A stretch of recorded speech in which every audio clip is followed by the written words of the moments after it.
All right, I see we got some critical mass, so some folks are still joining here, and but I think we can go ahead and get started.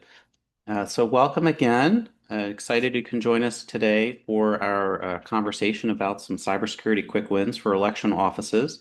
My name is Mike Moser, and I'm with the Election Security Exchange. And glad you can join us.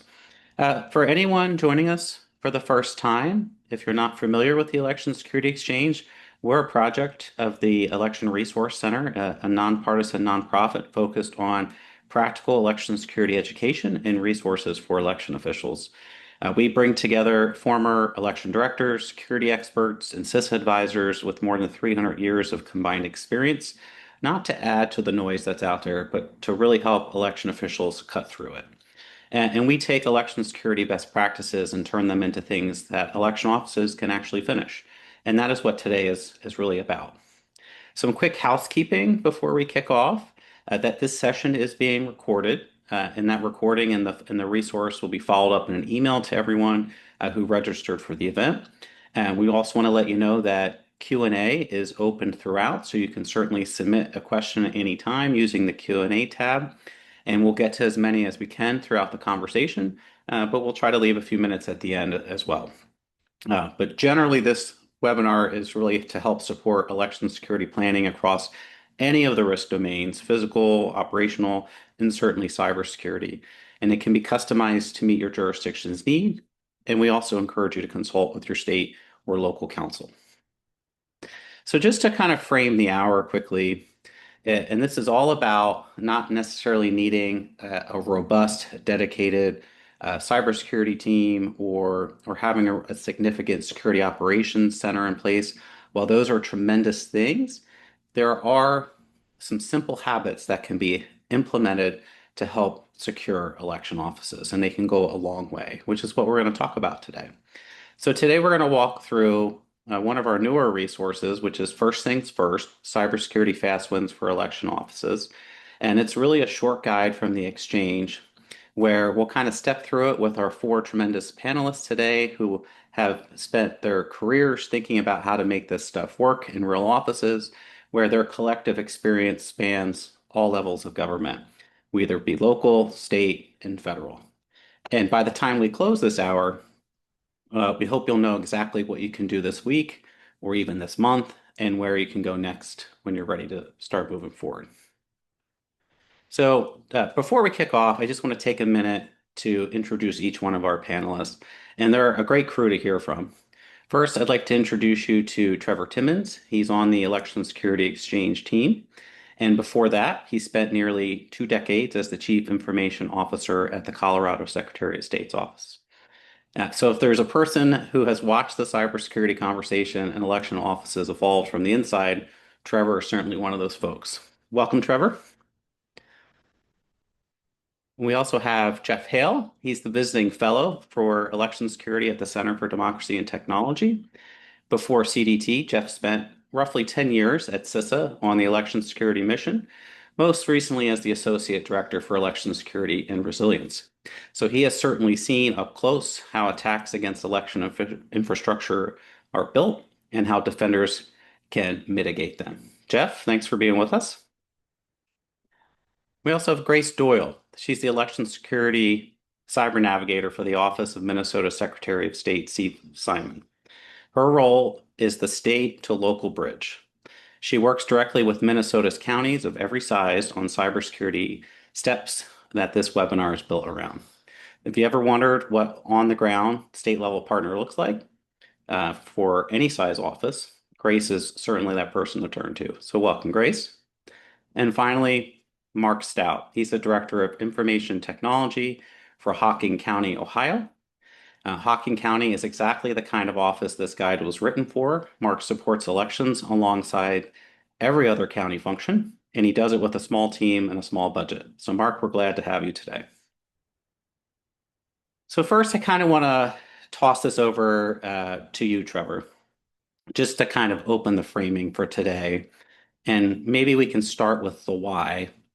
So the First Things First guide kind of looks at five broad steps and it stops there.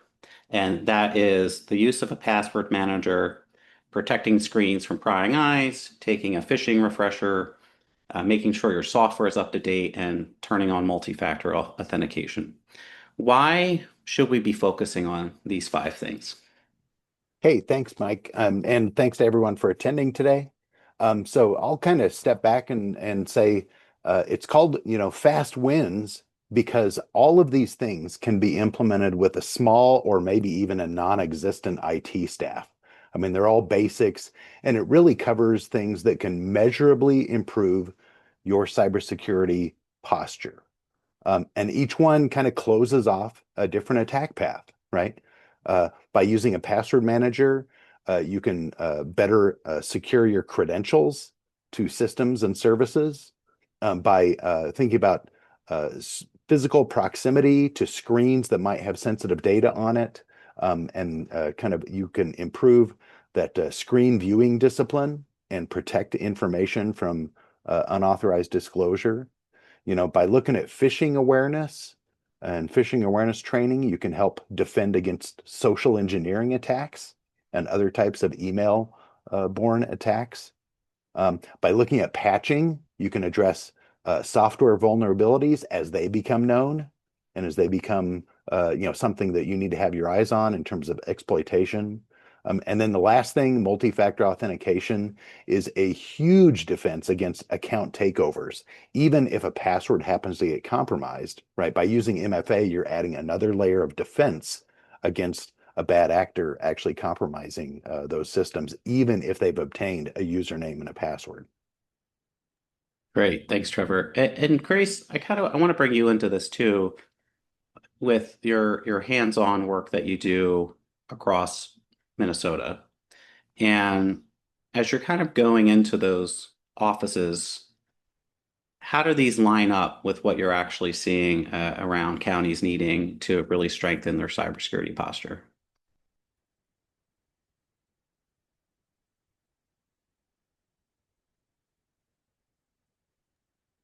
I can't hear you, Oh, Grace. Grace, I think you might be muted.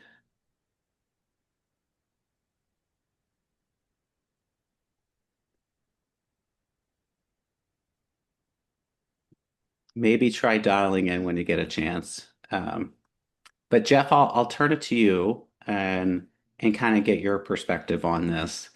And you spent a considerable amount of time really around when the federal government was standing up their support for election infrastructure. You've seen a lot of progression in this community, and with how threats are evolving over time, kind of how do you see this aligning with general cybersecurity and resilience at the local level? So I think this is a fantastic guide to pull together simple mitigations for some of the most common risks and with a real mindset of what is cost effective, either low or no cost.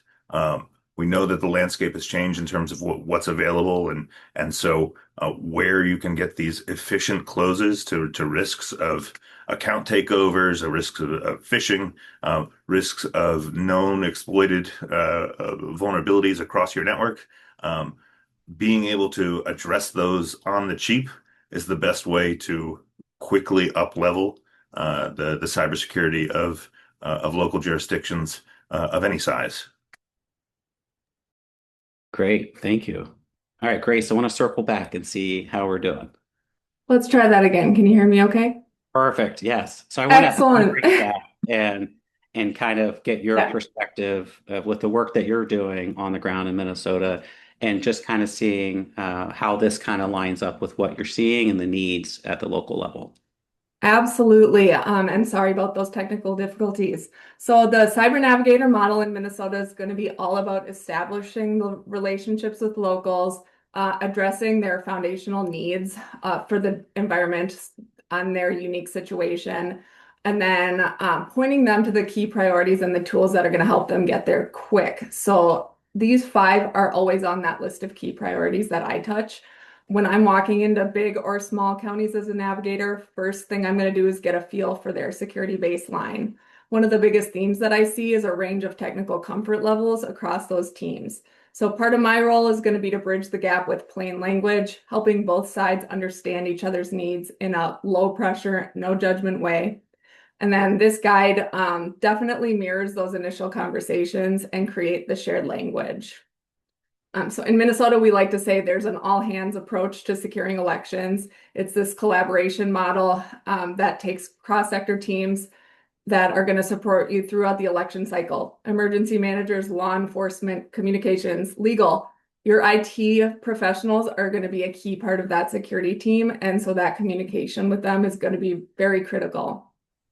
So those counties that move the fastest are going to be the ones that pick this as the starting point and then build off of it instead of just waiting for perfect conditions. So it shouldn't be intimidating. And then my job is to make that first step feel doable and to support them for their environment. And so I love tools like this to get us started. Amazing. And we're big fans of cross-sector collaboration and bringing groups and partners together. We're huge fans of the election security work group model, which this is similar, where you're bringing those partners to the table and collaborating together. You may have seen Trevor get really excited. I had that same excitement. So kudos to you all for that connectivity that you've built within your jurisdiction to help, support everybody. And Mark, I want to turn to you just for a quick take on kind of the overarching view of this. And you have a unique perspective here because you don't just support elections. I mean, certainly it's one of your core elements that you're supporting to make sure IT systems are running smoothly, but you have a much wider portfolio to manage than elections. So I'm curious to get your take on these 5 quick wins from maybe a more broad local perspective and how that fits into your cybersecurity planning. The biggest thing that we've always had difficulty with is where do you actually start? This kind of gives you a very fast and easy way to pick up a couple of those early wins without investing a whole lot of research into, what does my cybersecurity plan need? It gives you that foothold into those larger plans rather than, just being overwhelmed by, okay, where do I start at? What do I do first? What can I do to get this ball rolling? Great. So I want to transition now to the first one, which is the use of a password manager. And Trevor, we'll come back to you on this, and I promise you won't be the first one for everyone. But I want to really, look at this and have a conversation around why is this the number one item within this quick wins guide? What's your take on that? No, I think that's a great question. So it's first because password managers make it possible to enforce a requirement that passwords be very complex and that they also be unique for every individual, website or service that you're logging into. And they also make it possible for you to share passwords. If you're using a corporate version of a password manager, it allows you to share passwords across multiple authorized individuals so that you don't have people writing them down on sticky notes or saving them in a file on a file share somewhere, but they can actually be contained within a password manager, right? And so that makes it easier to so believe me, if you've ever had to offboard someone that had a set of passwords that were unique to them, a password manager makes it much easy to move through that kind of offboarding or onboarding process very easily because they're actually in the vault, right?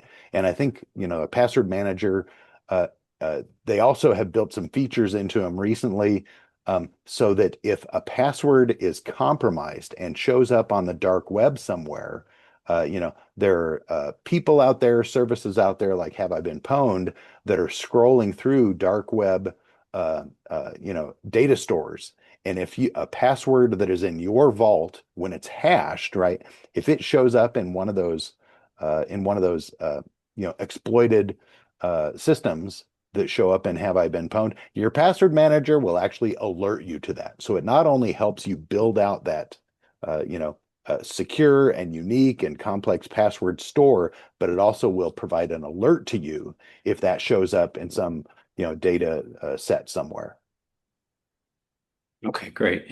And Mark, how about you on the local level? What does the rolling out look like for using a password manager process with staff and getting staff to kind of transition away from more traditional password management techniques to incorporating the use of a potential manager? What does that look like at the local level? So for us, first thing that we did was we sat down as a group and kind of determined, what features do we need in this password manager? There's many possible options, and if you look at some of the password manager websites, most of them have a feature comparison list or tool on their website that you can go through and see which one of the features best suit what your needs are. There's even some that are free or even just very low cost for small teams.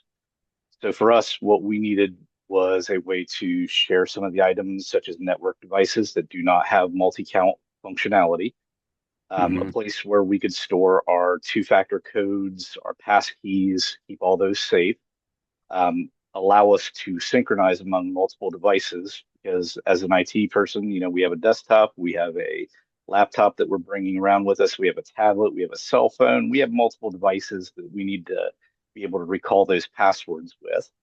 The ability, like Trevor said, to recover account information.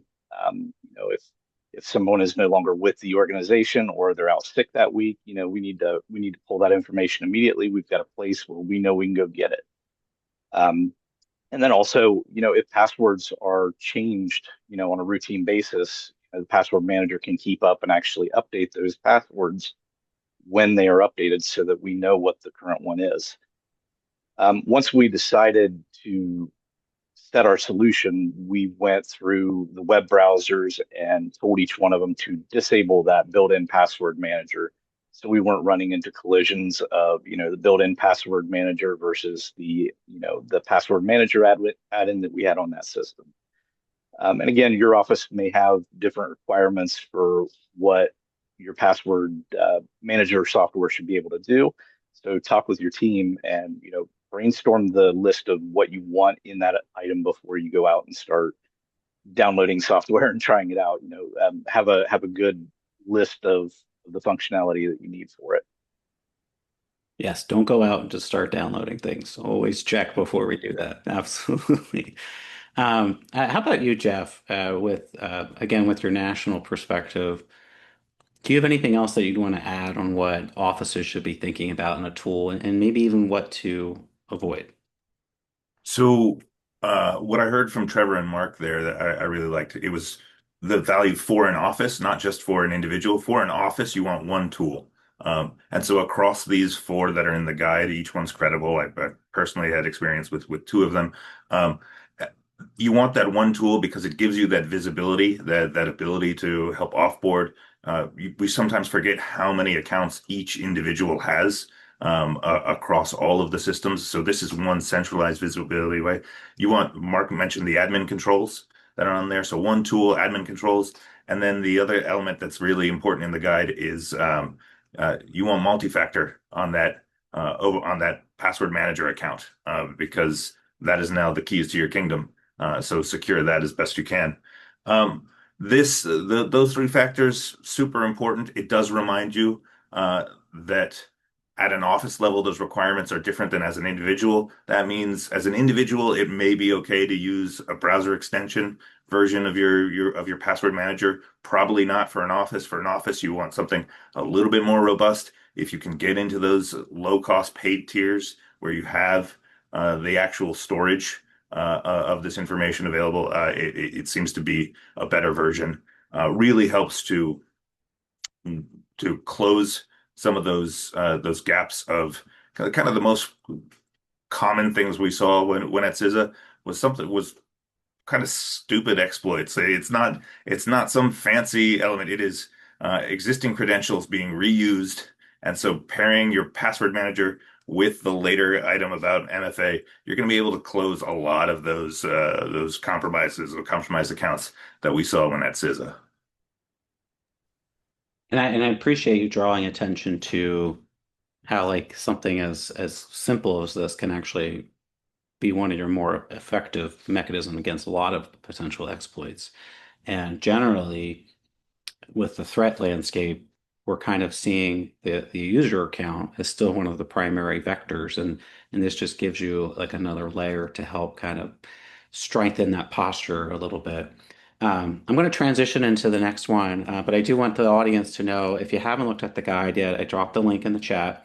There are some tools that are listed generally across the various steps.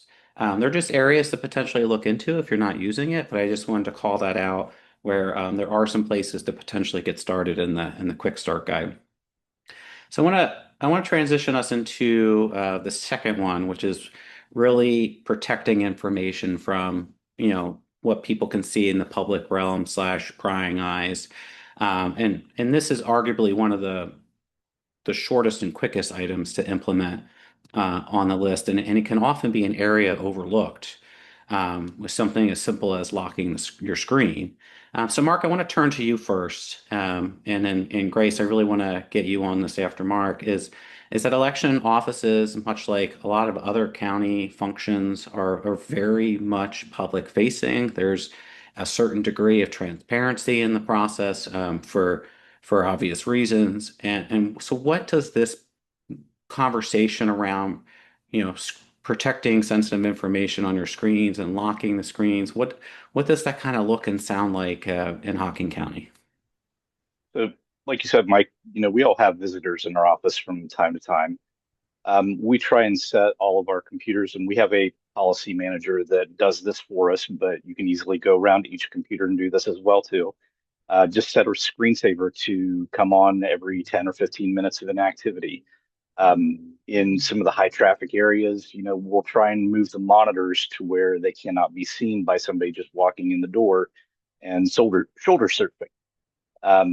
Um, in those areas that we can't prevent anything like that, we can, install some very inexpensive privacy monitors on the screens themselves to keep people from watching what's going on.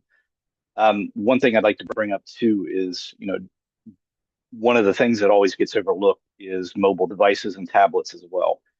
We've got the desktops, but it's easy to, set an iPad down and, forget to turn it off or forget to lock it. So, make sure those devices also have some kind of screen locking capability to them as well. When we have our temporary office workers in during election season, part of their training is we reinforce dealing with that private information and being aware of your surroundings and who else may be able to see that data as you're working on it. So keep that information as secure and as private as possible. Keep it on the top of their minds for them. And I appreciate you drawing attention to the mobile devices, particularly in elections and certainly elsewhere. There's tons of devices in the process. There's tons of breakpoints, transitioning data from one system to another. So I think that's a great call out to be looking at it holistically, not just traditional workspaces. So Grace, I want to get you here too. You have done a lot of work at the local level through the Cyber Navigator program. And what does this kind of culture, if you will, Mark was bringing this up, and group policy enforcement. What does this look like? What you're seeing on the ground across counties, because you're interacting with various sizes across the state, and they all have different resources. So, like, what are you seeing, and kind of like what are some easy ways for people to get to this point? Yeah, screen lock culture definitely varies across the state. I do think it's a good example of sort of the overlap with other security domains, that physical, the operational, and while also thinking about the cybersecurity aspects of things. And so people don't always think about who's in their personal space at work, not just sort of in their systems. So some counties have that auto lock enforced by IT to everybody, and that's specifically to take the burden off the staff. And then there are a lot that rely on memory, and it's just not very sustainable during election season when things get busy. So that countywide group policy is going to be the easiest path, regardless of size or resources. It's just that one update from IT. It's going to be consistent to lock settings on every workstation, and it's not going to rely on those training and reminders. It works best when elections and those IT teams communicate early on, and that'll give time for them to work out a plan to balance security and usability, so they can set those time restrictions to be user friendly for your staff, for the space and workflows, depending on that time in the election cycle. Then there's some counties that take it a step further, and they pair the technical preparation and just simple physical tools. And those are the ones that I think get forgotten. So that's going to be adding those privacy filters to their front counters, their check-in stations, and the public stands. And it's very low cost. It just is an extra layer to remove that exposure. I like to think of the example thinking back to passwords. I feel like we have a common visual of what not to do, like don't keep a Post-it note on your computer with a password in it, and that's a very easy thing to remember. And if we think about the same operational framing to get your team thinking about how many screens they interact with in a day and what the data that passes through that and those exposure points are, they'll just start to pick up on it. They'll see it everywhere, and then that'll sort of trigger that mental checklist, so that to activate the awareness with that. And that's how we see our most successful counties build the culture around it. It's their leadership is modeling the behavior, their IT's enforcing the settings, and then the staff are treating that screen locking habit as a way to protect voter information, just a part of the process. Really just reinforces that all hands approach. Fantastic. Before we transition into the next one, I do want to leave you all, those that are joining us, just with a few keystrokes. I mean, the guide has this. I personally learned something new myself because I'm a relatively new Mac user. Always been a Windows guy, but if you have a Windows, you can just do Windows plus L, and that'll set you up to lock your screen if you walk away, or even on a Mac, you can press Control Command and Q, and that'll do the same thing. And so there's some tips there for the keystrokes, and then there's also some recommendations in there to look at privacy screen protectors as well to keep this information safe. So transitioning into the third step, this is around phishing refreshers. This is certainly an area lots of people have heard about over the years. And some of the items that we call out in the guide are shorter versions of a phishing training that is more lightweight than what you would anticipate for a traditional phishing training.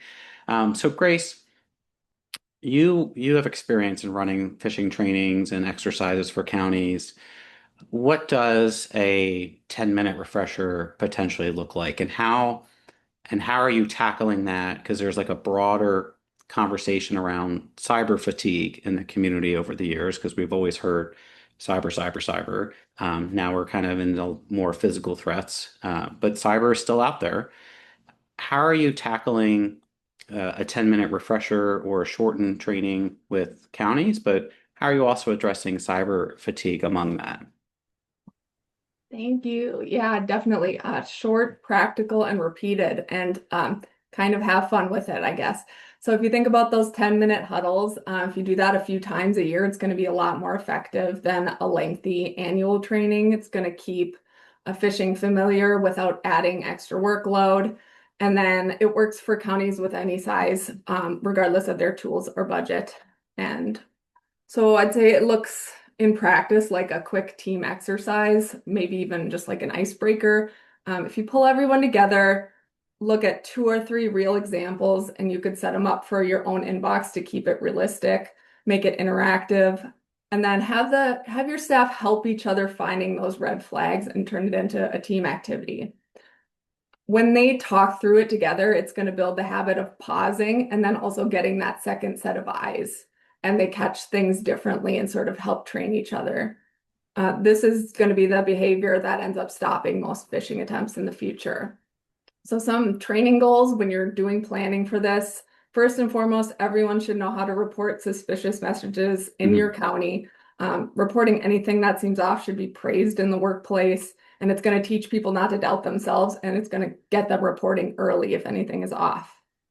give everyone the same baseline language. So I'd say have some resources to build off of, whether it's videos from CISA, your state IT, online quizzes, something free, something easy that they can apply when doing those exercises. Comfort with verification is a huge piece. That get people used to calling the sender, looking for a different phone number that wasn't in that original email, and then talking to your IT and checking with them on things.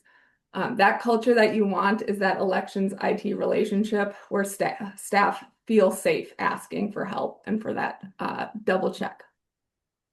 Great. And then I highly recommend pairing these huddles with realistic scenarios. So if it's like a tabletop exercise scenario to see how they would respond, or maybe you use like a vendor supported solution to send out those tests. I have seen teams fully activate when receiving suspicious messages. They recognized similarities from recent phishing campaigns at other jurisdictions. They shared the situation throughout the office for awareness. They reported it to IT. They checked with other departments for heads up. And then it turned out to be a very realistic phishing simulation that was put out by that organization with only a couple people in the loop.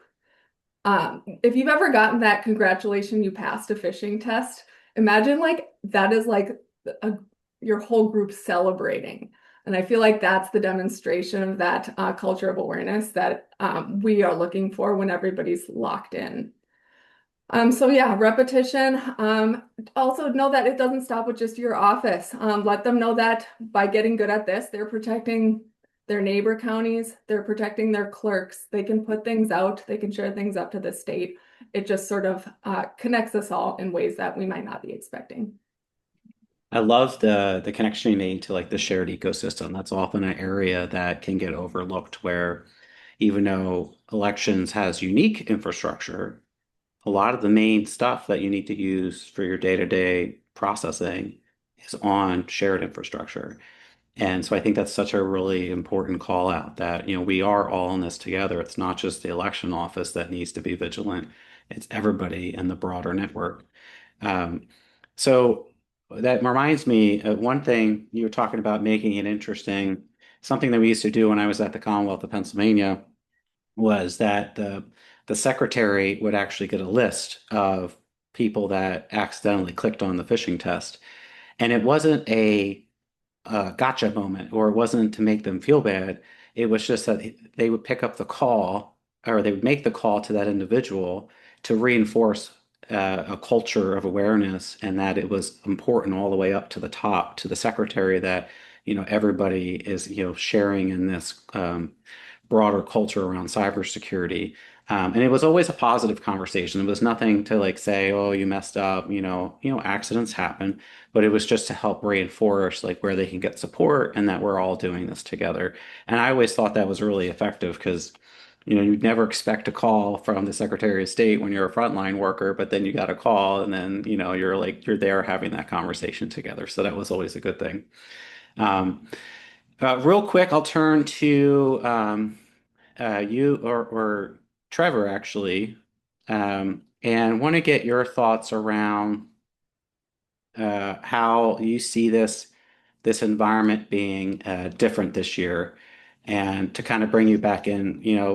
Phishing has been around for a long time. It's always been a common threat vector, but what are some things that may have been changing over the last year or so that calls this into more attention than in prior years?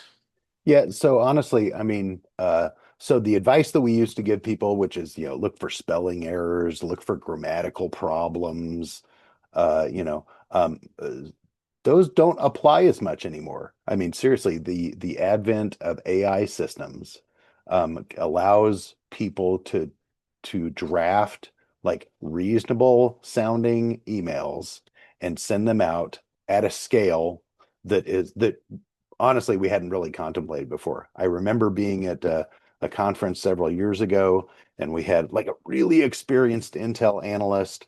They had someone in the audience. They say, "Hey, is it okay if I use you as an example to craft a phishing email, and just prompting them with a couple of questions, spend a little time searching online, looking at their LinkedIn account and everything, and then, spent 5 minutes to draft an email that referred to an existing personal relationship, that this individual in the audience had, brought up something that their office, an initiative that they were kind of moving forward on, and drafted an email and said, and put it up on the screen and said, hey, so would you reply to this? Would you click on the link of, hey, come to this event? We'd love to have you attend and lend your voice to this.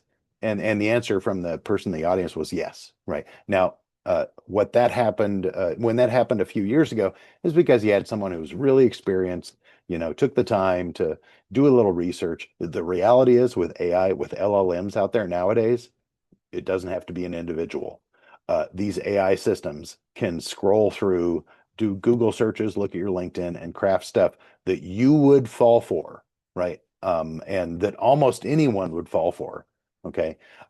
But I want to take it in a slightly different direction. There are some great, really good low cost or free options to kind of do a quick phishing refresher, a phishing awareness training, depending on what you're using in your office. M365, depending on the level of your license, they've got a free phishing simulation tool in there that you might be able to use, but there are other options out there as well. Okay, but I've got a hot take on this. Okay, someone's going to click.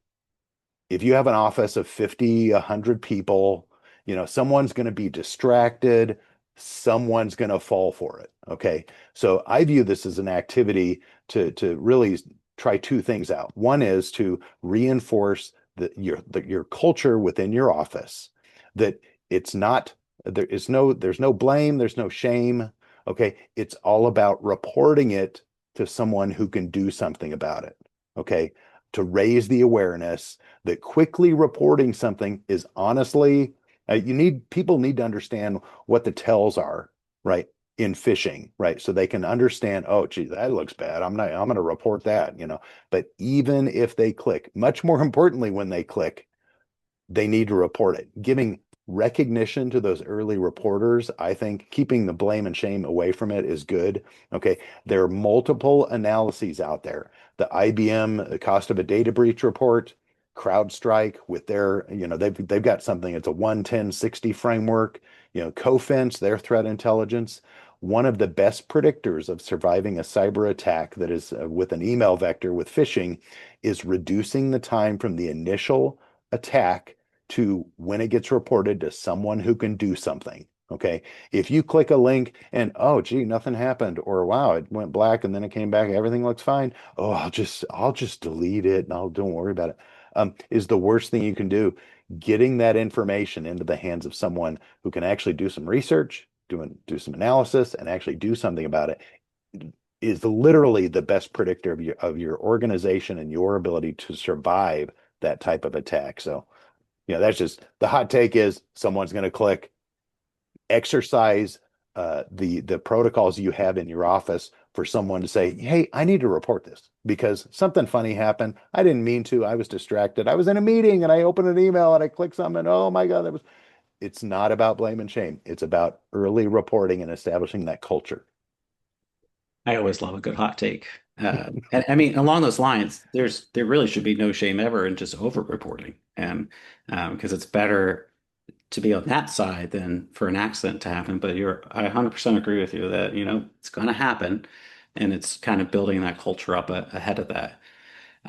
So due to time, I'm just going to transition into the next one. No, this is a really interesting item, particularly around elections. We even have a question that was submitted or a comment around this that I'd love to get feedback around, which is keeping software up to date or patch management.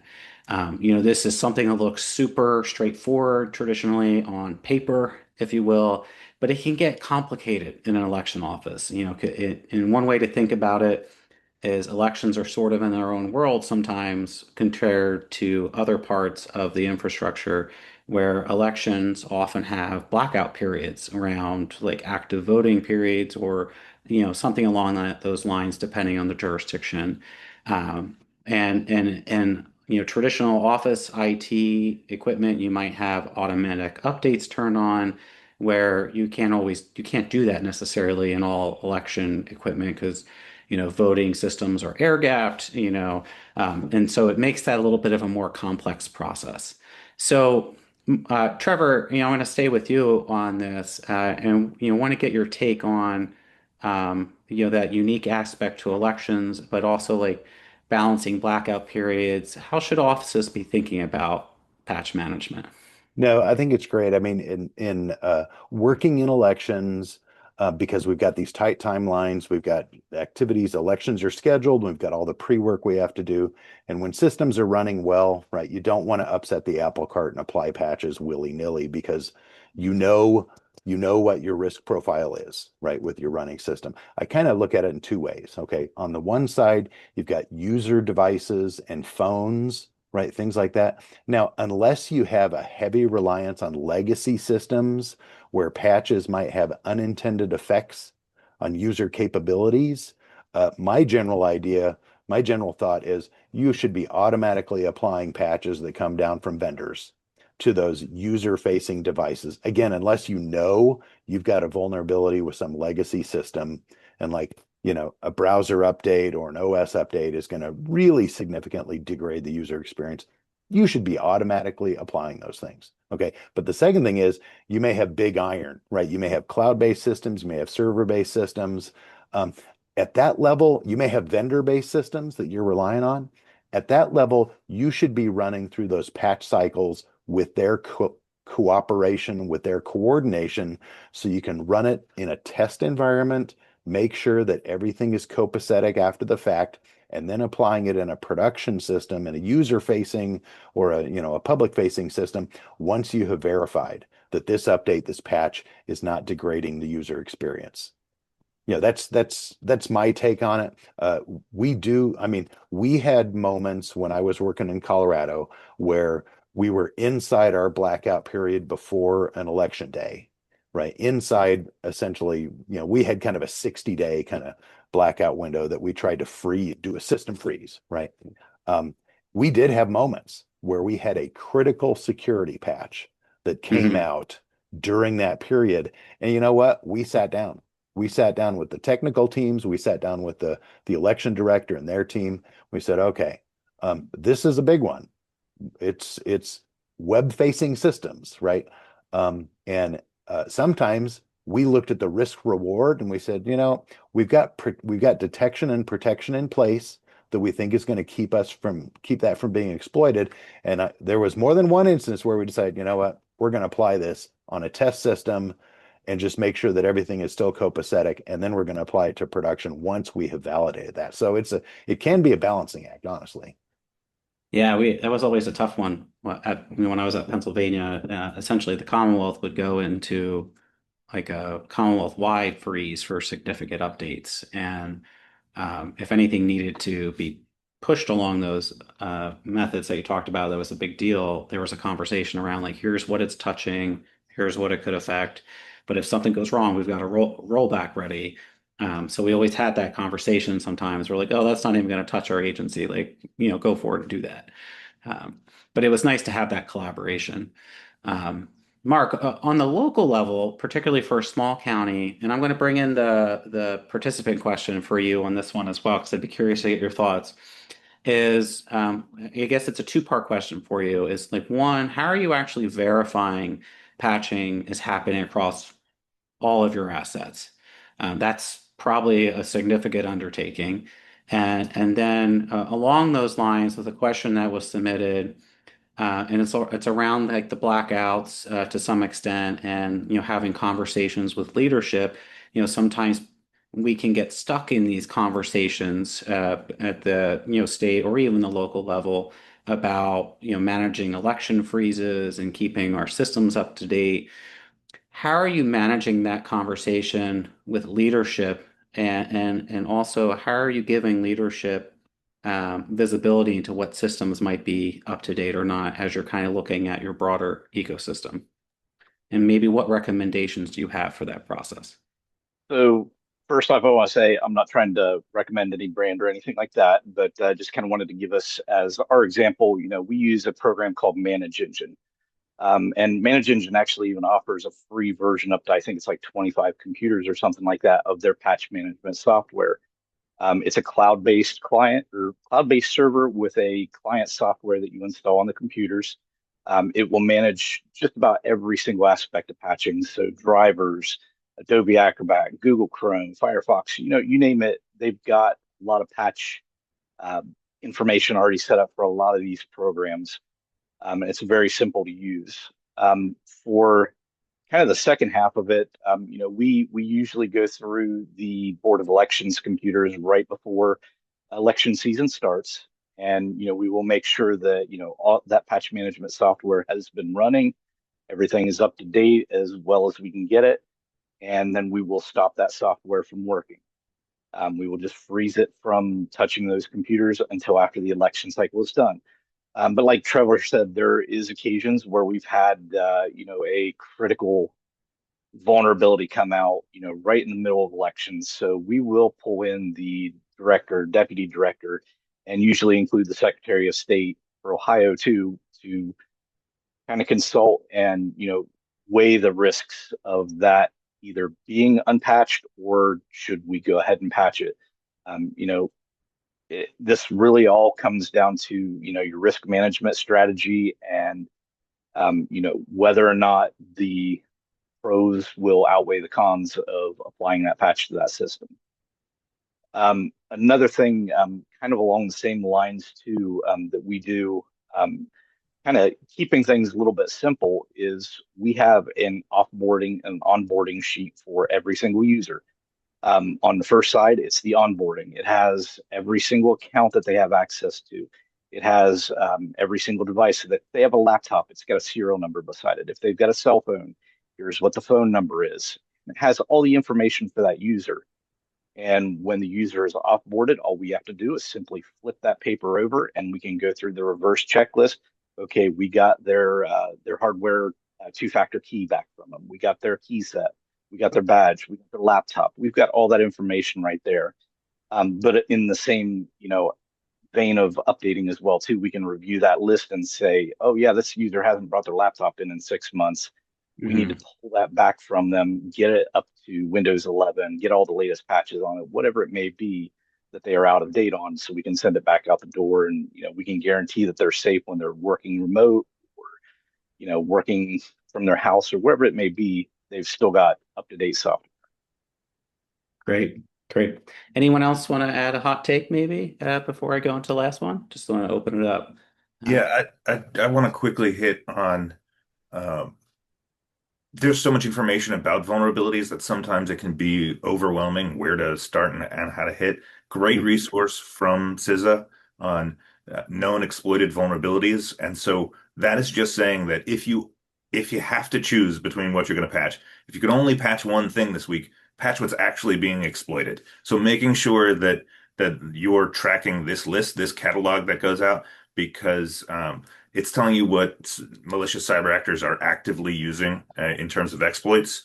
And so if you're getting that list of thousands of vulnerabilities, some of them say critical, some of them say high, this is another way of potentially reducing that burden and saying, in this change window, we're at least going to close what we know the bad actors are targeting. Thanks, Mike. No, thanks, Jeff. I appreciate that addition. I just dropped that link in the chat for you all. If you're not familiar with it, it's continuously being updated. Very much echo that, where it can help relieve some of that burden if you're trying to prioritize in addition to balancing your own risk profile. Just real quick, we'll get on this last one. We sort of touched it in the beginning when we talked about a password manager. Jeff, I'll stay with you real fast on this, and this last one's around turning on multi-factor authentication on our accounts. We've heard that for a long time, and this guide opens that section with a data point where I think Microsoft previously reported that MFA can block I'll say over 99% of account compromise attempts. Do you think that number is still holding up? So I looked into that study. You guys gave me some homework with that. So that was from 2019. They did some follow-on work, and basically the 2019 study was that The vast majority of compromised accounts simply didn't have MFA turned on. As they continued to do their follow-on work, it stayed over 99% of Microsoft's user base. So it's pretty clear. MFA is the best way to drastically reduce password attacks and account compromise in that sense. Um, but there's an asterisk there that there's different types of MFA. Mhm. The ones that are sending messages to your phone that says enter this code, that's called SMS based MFA. That's generally understood to be good, but the least secure of the options. So manage that risk as you see fit. Above that would be authenticator apps. So that one has your already identity verified and validated access, and it's sending an information code to your authenticator app. And then what's considered the gold standard right now are the hardware security keys. So your FIDO keys, your UBA keys.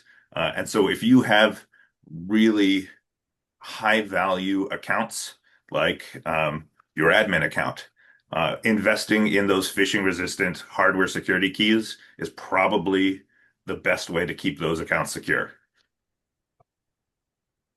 Great, fantastic. So I'm going to transition really quick to a planning tool that we want to share with everybody as we start getting into opening up for maybe a question or two.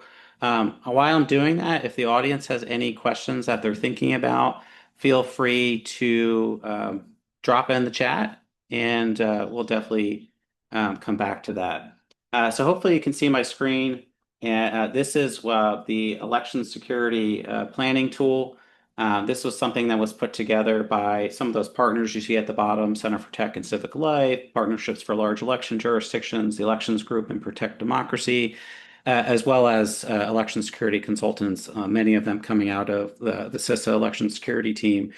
And basically, this is kind of a quick tool that you can use if you're not familiar with it, where you can go through. There's even a pre-questionnaire if you want to sit down with your IT folks before, and you just go through a series of high-level questions, and it's really meant to help guide you in areas that you could potentially be focusing on to strengthen cybersecurity within your office. That kind of is like a next great step to be considering as you're contemplating the 5 steps in the quick guide. This will kind of give you some areas to focus on, and there's even some potential vendors to look at to implement some of those steps where they're not necessarily an endorsement of anyone, but it's a starting place for you to be looking into if there's an area that you can, potentially a gap to close within your cybersecurity posture. So I just wanted to take a moment to call your attention to this. I dropped the link in the chat. So feel free to check that out when you get a chance. And so as we're kind of transitioning into a final Q&A, so again, feel free to drop your questions in the chat if you have any. I want to do maybe one lightning round and a question, and just super brief response. Doesn't have to be long, just maybe a sentence or two. I want to get your take on maybe of all the 5 things that we have listed. We might have them in a certain order in the guide, but what do you think is one thing that an election officer should be doing this week, or even next week before they would potentially be watching this webinar? So it's okay to have similar answers. I'm just curious. Trevor, I'll pass it to you first. Hey, you bet. So honestly, I think one of the first things you should do is look at these 5 things, right? They cover some of the broad areas of potential compromise and exploitation. See which ones you're already doing, right? Knock those off. Give yourself a check mark. Talk with your IT support if you're not in charge of that, and just see which ones you're already doing, so you can call that a day and move on to the other things in this that maybe bear some attention.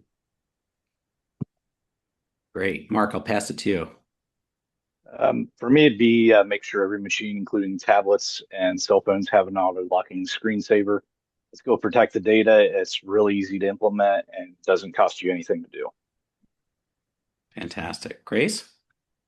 Yeah, check MFA settings for all the systems that touch elections. Check your county managed systems and then your vendor systems, your state systems, and beyond. So just anything you can think of that touches elections, and make sure it's correct. All right. And last but not least, Jeff. I'm turn on phishing resistant MFA, authenticator app for everyone you can, hardware security key for the IT lead, for the director, for your highest profile targeted accounts. Amazing. Fantastic. Thank you, guys. So one question here is what is one thing election officials get right today that you wish more sectors learned from? And anyone can jump on that one.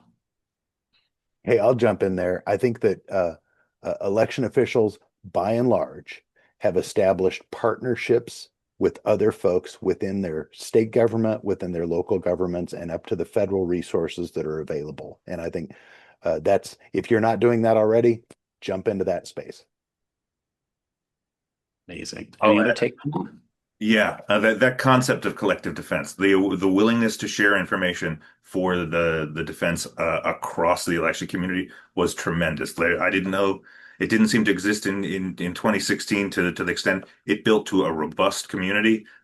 It is being a little bit. The channels are all different, and I really want to thank the Election Security Exchange for helping to foster some of that information sharing environment now. But that willingness to share even low threshold information has been tremendous. Amazing. That's a great call out. I appreciate that. Any other hot takes? All right. Well, Trevor, Jeff, Grace, Mark, thank you so much. It's been fantastic to have you in this discussion and certainly generous of your time and to share your expertise today. I just want to recap real quick for everybody here with the 5 fast wins one more time. The first, use a password manager, lock your screen for number 2. Number 3, run a quick phishing refresher. 4, keep your software up to date. And then 5, turn on MFA for all your accounts. All these are 5 simple habits. They're all very doable and they're relatively low cost and high impact. So this recording and the resource links that we shared here, they'll go out via email. Again, thank you so much for joining us today. This has been a really fruitful discussion, and certainly, it's a really important discussion to help keep our election safe and secure. So thanks for your time. I hope you all have a tremendous rest of the day, and take care for now. Thanks for joining. Thanks, everyone.